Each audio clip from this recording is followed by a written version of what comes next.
জয় হিন্দ বন্ধুরা। সম্প্রতি নেপালের ঘটনা, তার কয়েক মাস আগে বাংলাদেশের ঘটনা এবং কিছু বছর আগে শ্রীলঙ্কার ঘটনা আমাদেরকে কিন্তু স্পষ্ট চোখে আঙুল দিয়ে এটা বুঝিয়ে দিয়েছে যে জনগণকে কখনোই টেকেন ফর গ্রান্টেড ভাবা উচিত না। তার কারণ, যখন মানুষের মার্জিতভাবে বেঁচে থাকার অধিকারকে এবং দেশের একটা প্রজন্মের স্বপ্নকে দাবিয়ে দেওয়ার চেষ্টা করা হয়, তখন কিন্তু আগ্নেয়গিরির অগ্নুৎপাত হতে বাধ্য। নেতা মন্ত্রীদের দুর্নীতি, পরিবারতন্ত্র এবং মিথ্যা প্রতিশ্রুতির ফলে জনগণ, বিশেষত যুব সমাজ কতটা তিতিবিরক্ত হয়ে উঠতে পারে, নেপাল এবং বাংলাদেশ কিন্তু তার জলজ্জান্ত উদাহরণ।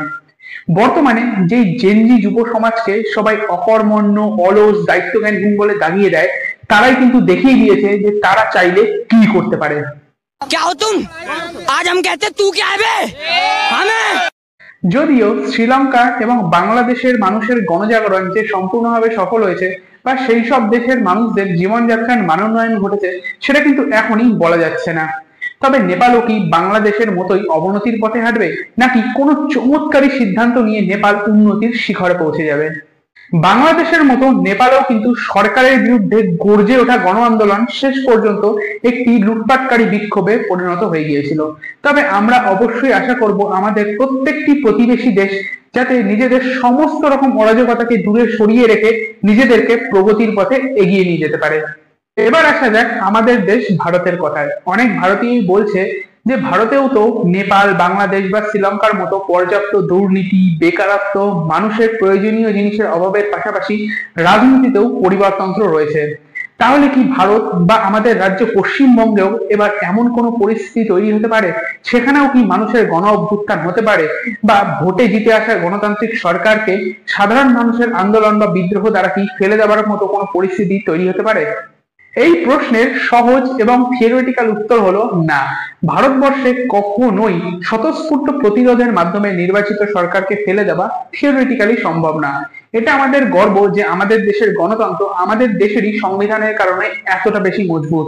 স্বাধীনতার পর থেকে আমাদের দেশ কখনোই মিলিটারি শাসন দেখেনি, এবং এর পাশাপাশি আমাদের দেশে যখনই পরিবারতন্ত্র অত্যন্ত মাত্রায় শক্তিশালী হয়েছে, তখনও কিন্তু আমাদের দেশের সকল নাগরিক গণতান্ত্রিক নির্বাচনের মাধ্যমে সেই পরিবারতন্ত্রকে সমূলে নির্মূল করে দিয়েছে।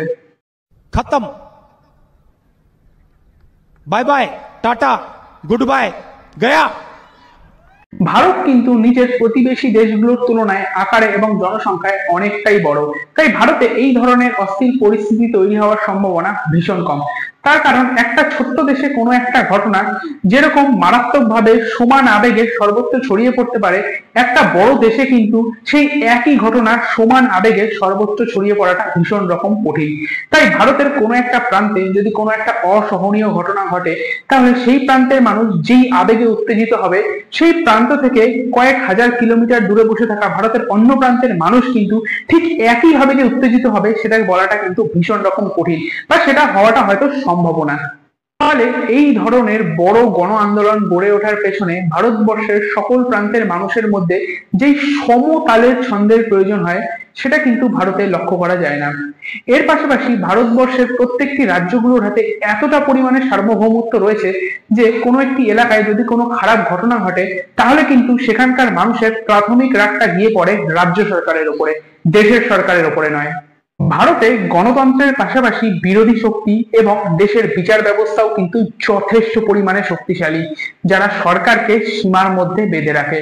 স্বাধীনতার পর থেকে ভারত কখনো মিলিটারি শাসন দেখেনি। তার দুটো কারণ রয়েছে। প্রথম কারণ, আমাদের দেশের যারা মিলিটারি রয়েছে বা যারা সৈন্যবাহিনী রয়েছে, তারা যথেষ্ট পরিমাণে ডিসিপ্লিন, তারা আমাদের গর্ব।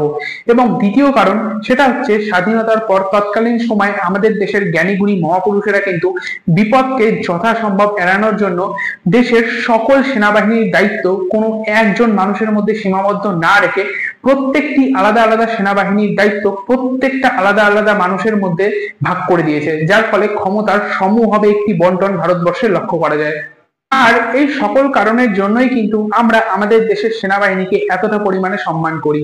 ভারতের সেনাবাহিনীতে কোনো জাতিভিত্তিক রিজার্ভেশন না থাকার জন্য কিন্তু ভারতীয় সেনাবাহিনীতে কোনো জাতিভেদ কোথাও লক্ষ্য করা যায় না, এবং প্রকৃতপক্ষেই কিন্তু সারা বিশ্বের সামনে ভারতবর্ষের সেনা ধর্মনিরপেক্ষতা ও ত্যাগের সব থেকে বড় প্রতীক। এর পাশাপাশি ভারতের অর্থনীতিও যথেষ্ট স্ট্রং, এবং সেই জন্যই কিন্তু ভারতবর্ষে এই ধরনের গণ অভ্যুত্থান ঘটার সম্ভাবনা ভীষণ রকম কম। তবে সম্ভাবনা যতই কম থাক না কেন, বা আমরা গণতান্ত্রিক পরিকাঠামো নিয়ে যতই গর্ব করি না কেন, যদি সরকারের কারণে সাধারণ মানুষের নাভিশ্বাস উঠে যায় বা দীর্ঘদিন ধরে সাধারণ মানুষকে সরকারের অবহেলার শিকার হতে হয়, তাহলে কিন্তু আমরা না চাইলেও ভারতে বা পশ্চিমবঙ্গে সেই দিন যে কোনো মুহূর্তে উপস্থিত হতেই পারে।